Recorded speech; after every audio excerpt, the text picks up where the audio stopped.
Welcome to just ఆ minute Jesus యెషయా 54:17 నీకు విరోధముగా రూపించబడిన ఏ ఆయుధము వర్ధిల్లదంటూ దేవుడు మాట్లాడుతూ ఉన్నాడు. ఆనాడు ఇశ్రాయేలు ప్రజలు ఐగుప్తు దేశంలో బానిసలుగా శ్రమ దోపిడి అదేవిధంగా కఠినాతి కఠినంగా హింసించబడుతూ ఉన్నప్పుడు దేవుని యొక్క మహాకృప మోషే నాయకత్వంలో వారిని విడిపించడం జరిగింది.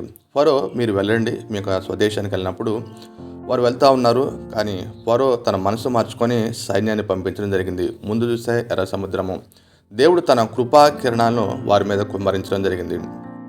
దేవుడు అద్భుతమైన రీతిగా గంటకు 100 కిలోమీటర్ల వేగంతో అదేవిధంగా 2000 డిగ్రీల ఉష్ణోగ్రతను ఆ యొక్క సముద్రం మీద ఆయన పంపించడం చేత ఆరి నేలగా మార్చడం జరిగింది. 0 డిగ్రీల ఉష్ణోగ్రత వద్ద ఆ నీటిని ఆ యొక్క స్తంభాలుగా మార్చడం జరిగింది.